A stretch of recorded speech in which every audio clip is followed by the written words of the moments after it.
बिस्मिल्लाहिर्रहमानिर्रहीम। अस्सलाम वालेकुम प्यारे बच्चों, मैं हूं जी नसीर इलियास और इस वीडियो में हम लोग करने जा रहे हैं principles of accounting Icom part 2।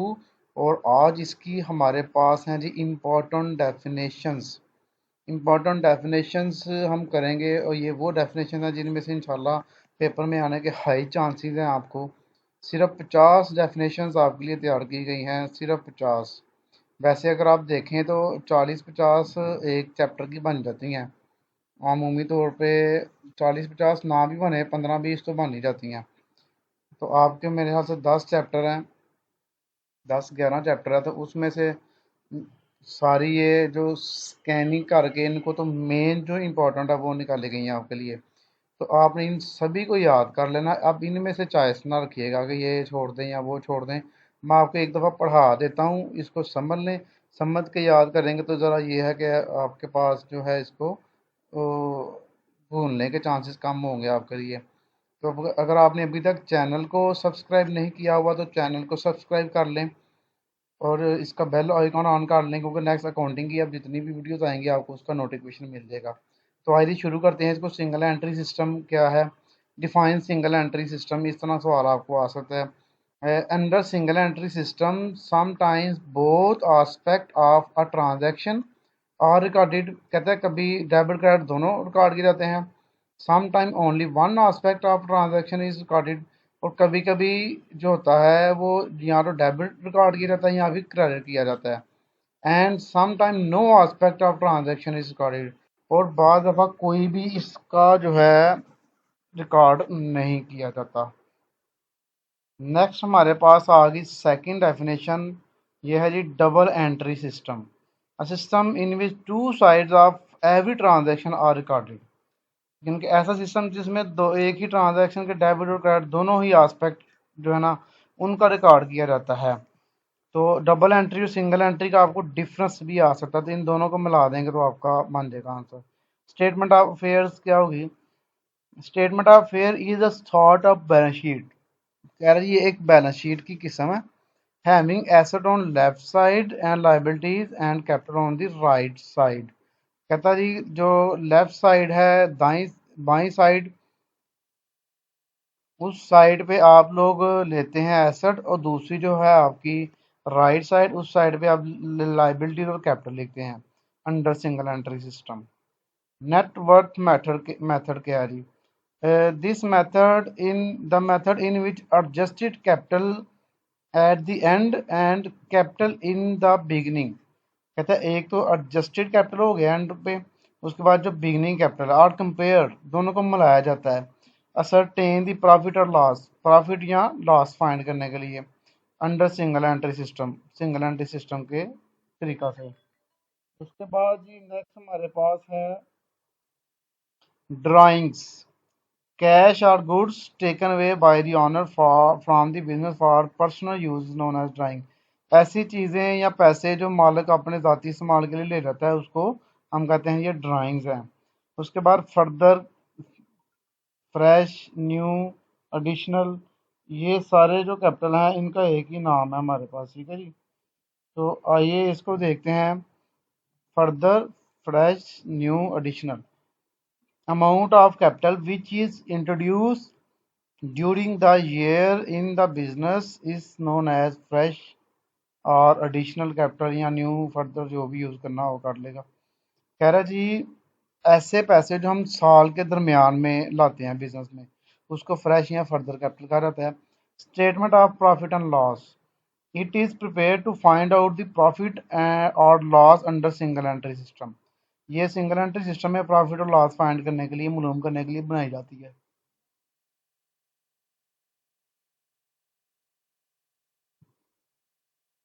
Non profit making organisation. Non-profit making organizations are those which do not buy, manufacture, and sell goods, and whose primary object is not to earn profit। कहता है non profit making organisation ऐसी organisation हैं जिनका मकसद चीज़ों को खरीदना और बनाना और बेचना नहीं है, बल्कि इनका जो मेन मकसद है होता है वो प्रॉफिट कमाना नहीं होता। Their object is to do goods to the society through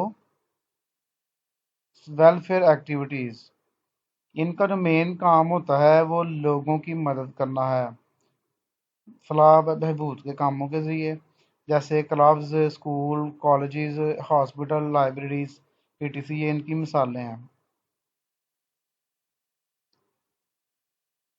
next हमारे पास है defined surplus, excess of income over expenditure of non profit making organisation is known as surplus.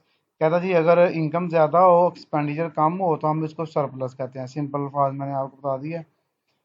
उसके बाद डेफिसिट है excess of expenditure over income.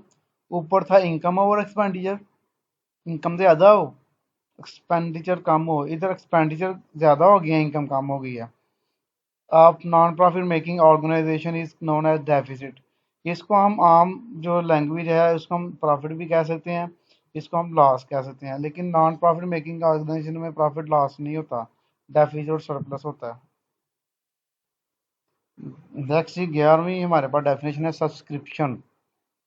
ये जो second chapter है ना नॉन ट्रेडिंग ऑर्गेनाइजेशन जो है, इसमें मेन मकसद प्रॉफिट कमाना नहीं होता, ये सिर्फ लोगों की मदद करते हैं, लेकिन इनके पास पैसे कहाँ से आते हैं, मेन चीज़ ये है। वो जो पैसा होता है इनके पास जो इकट्ठा होता है वो है जी सब्सक्रिप्शन के ज़रिए। हर उसके अंदर मेंबर ऐड किए जाते हैं और हर मेंबर मंथली और मंथली पैसे जमा करवाता है। अगर मंथली ना हो तो 3 महीने बाद, 3 महीने बाद ना हो तो साल में 2 दफ़ा, नहीं तो फिर 1 साल बाद। या कुछ मेंबर होते हैं जो इकट्ठे ही लाइफ टाइम के लिए जमा करवा देते हैं। The amount received from the member of the organization monthly or annually as per rule is called subscription।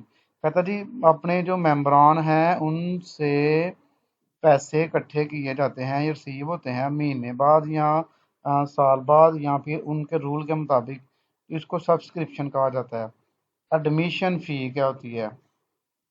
The amount which is paid by a new member at the time of admission in the addition to subscription is called admission fee। कहता है ऐसे पैसे जो एक नया member जब add होता है उससे लिए जाते हैं एडमिशन फीस के तौर पर, ये वो पैसे जमा करवाता है सब्सक्रिप्शन के अलावा। उसके बाद लेगेसी क्या है? Legacy, legacy refer to property receive by the virtue of a will of a person after his death. कहता है ये वो पैसे हैं जो एक ऐसा आदमी जिसने वसीयत की होती है कि मेरे मरने के बाद मेरे पैसे फलां अदारे को या फलां मदरसे को या फलां बंदे को दे दें, तो वो जो पैसे मिलते हैं किसी की वफात के बाद, जो उसने वसीयत की होती है उसको लेगेसी कहते हैं।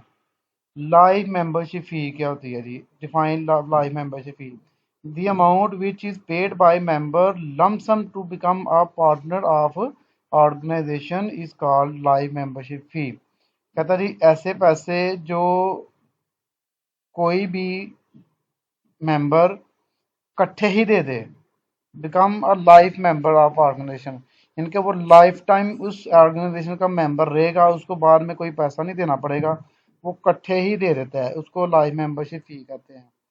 डोनेशन क्या है? Amount received from members and general public by way of gift is known as donation. कहता जी किसी भी ऑर्गेनाइजेशन को जो पैसे रिसीव होते हैं मेंबर्स के ज़रिए या पब्लिक के ज़रिए गिफ्ट के तौर पर, उसको डोनेशन कहते हैं। It is to be treated as capital और revenue depend upon the purpose of which. ये रहने दो आगे से, ठीक है ना, इतना ही कर लें आप लोग। उसके बाद consignment, consignment is an act of sending the goods by the owner, यानी कि जो मैन्युफैक्चरर होता है या होलसेलर होता है वो क्या करता है, चीज़ें भेजता है टू हिज एजेंट, अपने एजेंट को, who agrees to collect store and sell them on the risk and behalf of the owner on commission basis. जो कि चीज़ों को जमा करता है, उनको स्टोर करता है, फिर उनको बेचता है मालिक के बिहार पे। रिस्क हो खतरा हो वो उसका ही होगा, मालिक का ही। एजेंट ने आगे सिर्फ कमीशन लेनी है, नुकसान का जिम्मेदार एजेंट नहीं होता। कंसाइनर क्या है? डिफाइन कंसाइनर, द मैन्युफैक्चरर और wholesaler who send his goods for sale purpose to his agent is known as consignor. ये ऐसा यानी कि मैन्युफैक्चरर या होलसेलर होता है जो चीज़ें बेचता है बेचने के लिए एजेंट को, उसको कहते हैं कंसाइनर। कंसाइनी क्या है? The person to whom the goods are send, जिसको चीजें सेंड की जाती हैं वो कंसाइनर होता है। For sale purpose is known as consignee. Proforma invoice क्या होता है जी? It is a forwarding letter send by consignor to consignee. Consignor भेजता है कंसाइनी को ये letter, along with the goods containing particulars, जिसके ऊपर चीज़ों की सारी डिटेल लिखी होती है, as to the name of the item, और उसके ऊपर तमाम चीज़ों के नाम लिखे होते हैं, नंबर, उनके ऊपर कितनी कितनी चीज़ें हैं, उसके बाद क्वांटिटी, उनकी मकदार, एंड वेट, और उसका वज़न, और मेजरमेंट, और या उनकी पैमाइश लिखी होती है, एंड द प्राइस, और उसके ऊपर उसकी प्राइस, इनके कह रहे कि चीज़ों के बारे में जितनी भी सारी इंफॉर्मेशन उसके ऊपर लिखी होती है परफार्मा इनवॉइस के ऊपर। जब चीज़ें उसने भेजनी तो उसके साथ उसने ये परफार्मा भी भेजना है कि हर चीज़ का रेट क्या है, उसकी क्वांटिटी क्या है, उसका वेट क्या है, उसकी पैमाइश क्या है, हर चीज़ उसके ऊपर लिखी होगी। कमीशन क्या है? Commission in connection with the consignment, कहता है कंसाइनमेंट के साथ ताल्लुक में, the remuneration of the consignee for selling the goods of the consignor is called commission. कह रहा जी, जो मुआवजा है ना कंसाइनी का, चीज़ों को बेचने का, कंसाइनर की चीज़ें जब वो बेचता है ना, तो उसके बदले जो उसको मुआवजा मिलता है ना, वो कंसाइनमेंट, वो कमीशन होता है। Del credere commission, the extra commission which is pay to consignee, एक ये एक्स्ट्रा किस्म की कमीशन होती है। एक रेगुलर कमीशन है, उसके अलावा भी कमीशन देता है वो। If loss on account of bad debt is born by him,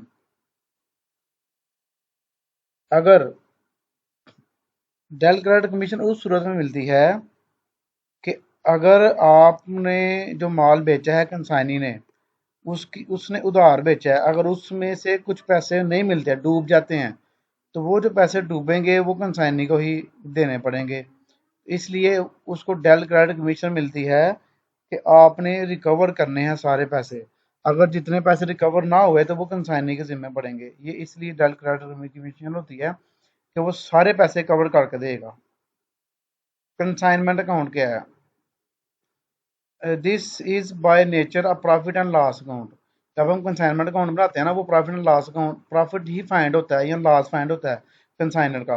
all expenses related to consignment are debited, तमाम खर्चे डेबिट कर दिए जाते हैं। और रेवेन्यू और क्रेडिट टू दिस अकाउंट, और जितने भी इसके रेवेन्यूज हैं उसको क्रेडिट साइड पर लिखा जाता है। The difference between two side is known as profit और लॉस ऑन कंसाइनमेंट, और दोनों साइड का जो फर्क होता है उसको प्रॉफिट एंड लॉस अकाउंट कहा जाता है। एबनॉर्मल लॉस इन कंसाइनमेंट क्या होता है? Any loss which occur due to fire, accident, theft, negligence, ETC is known as abnormal loss of stock. कहता है ऐसा लॉस जो एक्सीडेंट हो जाए, या फिर आग लग जाए, चोरी हो जाए, या लापरवाही की वजह से हो, उसको हम एबनॉर्मल लॉस कहते हैं। इस लॉस से हम बच सकते हैं अगर हम एहतियात करें। तो दूसरा है जी एबनॉर्मल लॉस। एबनॉर्मल लॉस में हमारे पास होगा a loss which occur due to natural causes, जो कुदरती यानी कि वजूहत की वजह से होता है। नॉर्मल लीकेजेस, जो आम लीकेजेस होती रहती है। लॉस इन वेट, कुछ चीज़ें ऐसी होती हैं जिनका वजन वक्त के साथ वेट कम हो जाता है, due to nature of goods, it is treated as abnormal loss. Such loss inflate, इसको रहने दे आगे। कुछ चीज़ें वाकई ऐसी होती हैं जो थोड़ी देर निकालने के बाद उनका वेट कम होना शुरू हो जाता है, तो फिर वो एबनॉर्मल लॉस में आ जाती हैं। नेक्स्ट जी हमारे पास ये 24 वाली है, लेकिन ये क्या हुआ है, इसका नंबर मिस हो गया है।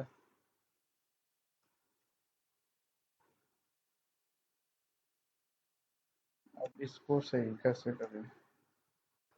चलो आप 24 इसको देख लेना। नॉर्मल लॉस हो गया, उसके बाद ये आ गई हमारे पास पब्लिक। इसको ऐसे सही करते हैं, एक मिनट ठहरे।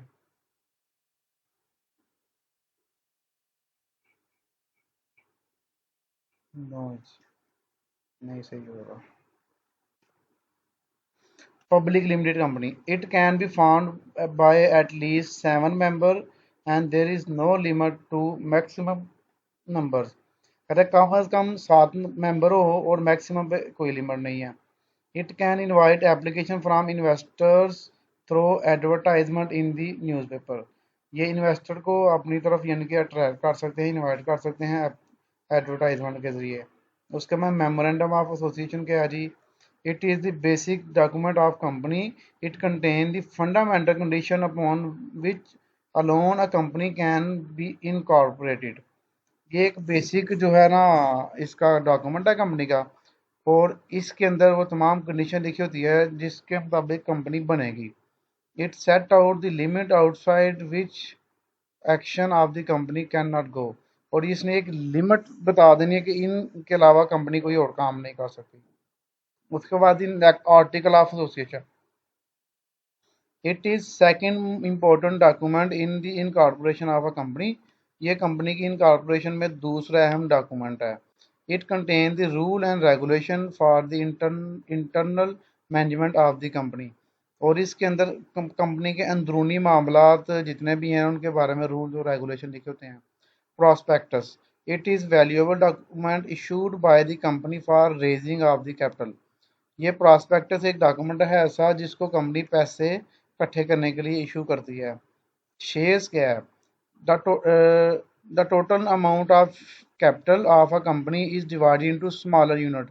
कंपनी का जितना पैसा है उसको छोटे छोटे हिस्सों में डिवाइड किया जाता है. These units are called share. और उसमें से हर एक हिस्से को शेयर कहा जाता है. ऑथोराइज कैपिटल क्या होता है. The amount of capital which with which the company is registered. कहता है ऐसे पैसे जिससे कंपनी को रजिस्टर्ड किया जाता है. It is also known as nominal capital और रजिस्टर्ड कैपिटल. ठीक है जी. उसके बाद issued capital. The issued capital refer to the number of share issued by the company to the share holder. इसको इशूड कैपिटल कहते हैं. मतलब कि जितने भी शेयर इशू कर दिए ना कंपनी ने, शेयर इशू करने के बाद उनको जो पैसा इकट्ठा हो गया वो सारा इशूड कैपिटल होता है. पेड अप कैपिटल क्या है जी. The total amount receive by the company. Company को जितना पैसा मिलेगा out of the total called up capital. जितना उन्होंने यानी कि कैपिटल कॉल किया होगा कि हमें इतना चाहिए. फर्ज करो कंपनी ने कहा दे रही हमें 10 लाख चाहिए तो वो कॉल्ड अप कैपिटल हो गया. उसमें से उसको कुछ मिल गए, 5 लाख मिल गया या 7 लाख मिल गया, वो पेड अप कैपिटल होगा. Is known as paid up capital. Underwriting commission. The commission which is paid to underwriter to take the risk of shares offered to the public is known as underwriting commission. इसका मतलब ये है कि ये underwriting commission क्या होती है कि जब कंपनी शेयर इशू करने की जिम्मेदारी अंडरराइटर को लगा देती है ना. अंडरराइटर वो होता है जो कंपनी के शेयर बेचने की जिम्मेदारी लेता है. और इसमें ये चीज़ एक बड़ी ज़रूरी है कि वो कहता है कि जी अगर आपके शेयर नहीं बिकेंगे तो मैं रख लूँगा. ये होता है जी अंडरराइटर. अंडरराइटर की ये जिम्मेदारी होती है. तो जब उसने अपनी जिम्मेदारी उठा लेनी है कि नहीं बिकेंगे तो मैं ले लूँगा, इसके बदले वो कमीशन लेता है. वो जो कमीशन होती है वो क्या होती है जी. Underwriter commission. उसके बाद शेयर होल्डर क्या होता है. A share holder are the owner of the company. Share holder company के मालिक होते हैं. who have contributed toward the capital of the company. जिन्होंने कंपनी के जो सरमाया है उसमें हिस्सा डाला होता है. डायरेक्टर्स क्या होते हैं. those shareholders who control the management of the company are called director. अब जो शेयर होल्डर्स होते हैं ना उनमें से ही कुछ वोटिंग करके तो डायरेक्टर चूज किए जाते हैं. होते वो शेयर होल्डर ही हैं लेकिन में उनका जो शेयर ज्यादा होता है तो शेयर होल्डर ही चूज कर लेते हैं ताकि वो कंपनी की जो मैनेजमेंट है उसको देखें. अंडरराइटर क्या होता है. The person who take the risk of shares offer to the public to earn underwriting commission. ये वही है कि ऐसा बंदा जो रिस्क लेता है, खतरा लेता है शेयर बेचने का पब्लिक को और अंडरराइटिंग कमीशन के बदले. ना बिकेंगे तो फिर शेयर उसको लेने पड़ते हैं. डिबेंचर्स क्या होते हैं. डिबेंचर और शेयर का डिफरेंस आपको आ सकता है. The debenture is a document evidencing indebtedness of the company. कहता है डिबेंचर एक ऐसा डॉक्यूमेंट है जो कंपनी की इनडेबिटनेस को जाहिर करता है. मतलब कि कर्जा को ज़ाहिर करता है, यही समझ लें आप। It is issued for long term borrowing. Share holder में जो शेयर होल्डर है, उसका वो बन जाता है मालिक, जबकि डिबेंचर में वो मालिक नहीं बनता। डिबेंचर में एक बंदा कंपनी को कह लें कि कर्जा ही दे रहा होता है, उस कर्जे के ऊपर सिर्फ उसको एक फिक्स्ड होता है, इसका लोन के ऊपर इंटरेस्ट जो होता है वो मिलता है। इसमें प्रॉफिट शॉफिट में कोई हिस्सा नहीं इसको मिलता। कंपनी बंद भी हो जाए तो सबसे पहले शेयर होल्डर को मिलना है, न प्रॉफिट हो नुकसान हो, इसको इसका जो इंटरेस्ट है वो मिलना ही मिलना होता है। जबकि शेयर होल्डर में ऐसा नहीं होता, अगर कंपनी को लॉस हो तो शेयर होल्डर को लॉस बर्दाश्त करना पड़ता है। डेप्रिसिएशन क्या है? Depreciation is the gradual decrease in the efficiency of an asset. कहता है कोई भी एसेट है उसकी जो काबिलियत है उसमें वक्त के साथ साथ जो डिक्रीज आता है उसको डेप्रिसिएशन कहते हैं। एक्सप्रेस्ड इन मॉनेटरी टर्म, जिसको हम पैसे से ज़ाहिर करते हैं, because of its uses and weighted, उसके इस्तेमाल से उसके तौर फोड़ पे जो खर्चे सारे आते हैं ना वो डेप्रिसिएशन होता है। आप एक मोटरसाइकिल की मिसाल ले लें, आपने मोटरसाइकिल लिया तो एक साल चलाने के बाद उसकी ये जो असल वैल्यू थी अब वो नहीं ना रहेगी, फिर कम होके बिकेगी।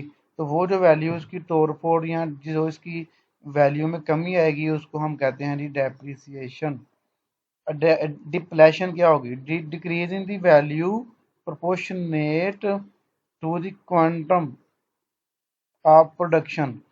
डिप्रेशन असल में ऐसी चीज़ है कि जब हम कोई चीज़ इस्तेमाल करते हैं, इस्तेमाल करने के बाद लास्ट पे उसका और कोई इस्तेमाल नहीं रहता, वो ज़ाया हो जाती है चीज़, दोबारा काबिल इस्तेमाल नहीं रहती, तो उसको हम कहते हैं डिप्लेशन। डिप्लेट हो गया यानी कि ये मादूम हो गई है चीज़, ये ख़त्म हो गई है।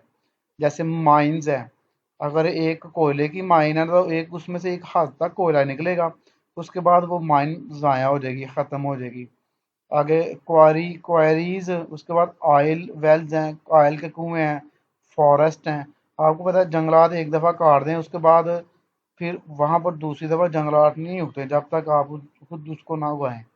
ऑयल वेल हैं, तेल के कुएं हैं, उनका भी यही हिसाब है। हमारी गैस के ज़खायर हैं, पेट्रोल के ज़खायर हैं, ये सारे जो है ना डिप्लेट हो रहे हैं, कम हो रहे हैं।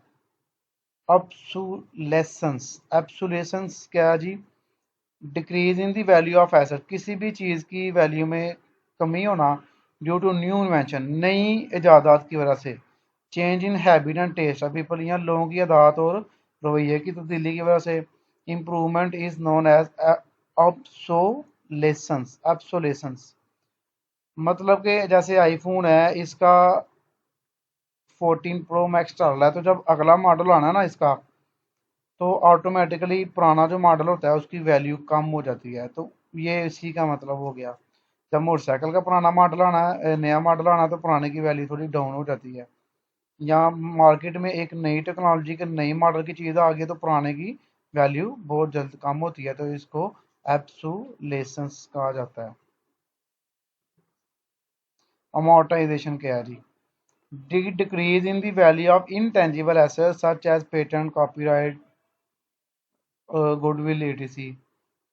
अमोर्टाइजेशन जो होती है वो इनटेंजिबल एसेट्स की होती है, और इनटेंजिबल एसेट्स वो होते हैं जिनको हम छू नहीं सकते, जो हमें नज़र आ रहे होते हैं। जैसे पेटेंट है, कॉपीराइट्स हैं कंपनी के, गुडविल है। ये वो चीज़ें हैं जो मार्केट में मौजूद है, लोग इनको मानते हैं। गुडविल जैसे हम कहते हैं जी कंपनी का नाम बड़ा मशहूर होता है, तो वो हमें नज़र नहीं आ रहा होता लेकिन इसकी वैल्यू होती है, तो इसकी वैल्यू में जब कमी आती है तो हम इसको अमोर्टाइजेशन कहते हैं। Scrap value of an asset या रेजिजुअल वैल्यू ऑफ या ब्रेकअप वैल्यू, ये ज़्यादातर रेजिजुअल वैल्यू के नाम से वो पूछ रहा होता है, ठीक है। इसको आपने सही से तैयार करना है। इसकी definition: the price at which an asset will be sold at the end of its working life. कहता है ऐसी प्राइस जब कोई भी एसेट, उसकी जब वर्किंग लाइफ ख़त्म हो जाती है उसके बाद उसको बेचा जाता है, इट इज़ इसे हम कहते हैं जी स्क्रैप वैल्यू या residual value. It is also known as residual value और ब्रेकअप वैल्यू कहा जाता है इसे। ओके हो गया जी। जैसे एक मशीनरी है, उसकी 10 साल चली है, 10 साल चलने के बाद वो वर्किंग काम करना बंद हो गया, उसकी पार्ट्स ख़राब हो गए हैं, तो वो स्क्रैप में जाएगी। स्क्रैप वैल्यू जो होगी वो इसकी होगी, ठीक है, रेजिजुअल वैल्यू होगी। फिक्स इंस्टॉलमेंट मेथड या ओरिजिनल कॉस्ट मेथड या straight line method of depreciation, इनमें से कोई भी वो पूछ सकता है। Under this method depreciation of an asset will be equal in each accounting year. इस मेथड में डेप्रिसिएशन जो होती है वो हर साल चेंज इक्वल सेम रहती है। तो अगर आपको वो डिमिनिशिंग बैलेंस मेथड पूछ ले तो आप कहेंगे under this method depreciation of asset will not be equal in each accounting year. उसमें हर साल सेम नहीं होती, डिफरेंट होती है। इसका उलट कर देंगे ना तो डिमिनिशिंग बैलेंस मेथड बन जाएगा आपका। पार्टनरशिप क्या है जी? डायरी पार्टनरशिप करते हैं। According to partnership act 1932, the relation between persons who have agreed to share the profit of a business carried on by all or any of them acting for all। कहता जी 1932 का जो act है उसके मुताबिक दो आदमियों या उससे ज़्यादा के दरमियान ऐसा ताल्लुक जो प्रॉफिट को शेयर करते हैं बिजनेस का, जो सारे एक दूसरे के साथ मिलकर चला रहे होते हैं। गुडविल क्या है? The benefit and advantage of the good name और रेपुटेशन ऑफ बिजनेस। कारोबार का अच्छा नाम और उसकी जो रेपुटेशन है, उसका जो एडवांटेज है, उसका जो बेनिफिट है वो गुडविल है। It is attractive force which bring it in customer. ये एक ऐसी फोर्स है, अट्रैक्टिव फोर्स है जो कस्टमर्स को अपनी तरफ खींचती है। गेनिंग रेशो क्या है? Gaining ratio is calculated in the event of retirement और डेथ ऑफ अ पार्टनर। वो गेनिंग रेशो ऐसी चीज़ है जो कि मिलती है, कब कैलकुलेट की जाती है? जब कोई पार्टनर मर जाए तो या फिर वो रिटायर हो जाए। Sacrifice ratio, the sacrifice ratio is calculate on the admission of new partner. ये ऐसी रेशो है जो जब नया पार्टनर एडमिट होता है तो उसके लिए फाइंड की जाती है। नॉमिनल पार्टनर क्या है जी? The partner who allows the partnership firm to use his her name, यानी कि ऐसा बंदा जो अपना नाम देता है सिर्फ पार्टनरशिप फर्म को, but does not contribute any capital, यहाँ कोई भी पैसा नहीं देता। और take part in management and affair of the business, या फिर कंपनी के किसी भी मामलात में वो अमल दखल नहीं कर सकता। स्लीपिंग पार्टनर क्या है जी? A partner who contribute capital, कहता है ऐसा पार्टनर जो पैसा देता है but does not participate in the management, लेकिन वो कंपनी के अंदर मैनेजमेंट में हिस्सा नहीं लेता। Is called sleeping partner. ठीक है, जिसका पैसा तो होता है लेकिन उसको लोग जानते नहीं होते कि ये भी पार्टनर है। सीक्रेट पार्टनर क्या है? छुपा हुआ। A secret partner is one whose association with the firm is unknown to the general public. इनके जिसका जो होता है तो पार्टनर है लेकिन लोगों को पता नहीं होता कि ये बंदा भी पार्टनर है। ये वैसे टोटल 50 डेफिनेशन है, एक का नंबर मिस अंदर से। ठीक है जी, तो आपने ये 50 की 50 डेफिनेशन अच्छे से याद कर लेनी है। 50 डेफिनेशनें करने की वजह से आपके 20 नंबर होंगे। देखिए कोई कह ले महंगा सौदा नहीं है। अगर आप आराम सुकून से भी पढ़ेंगे ना, दो दो घंटे लगाएंगे तो ये 50 डेफिनेशनें आपकी तैयार हो जाएंगी और 20 नंबर आपके पक्के हो जाने हैं। 20 चलो नहीं भी होते तो 15-16 नंबर भी पक्के हो जाए तो बड़ी बात है। एक एक नंबर बहुत ज़रूरी होता है आगे। तो ठीक है, इसको आप याद कर लीजिएगा, चैनल को सब्सक्राइब कर लीजिएगा, वीडियो को लाइक और शेयर कीजिएगा। ओके जी, अल्लाह हाफिज़।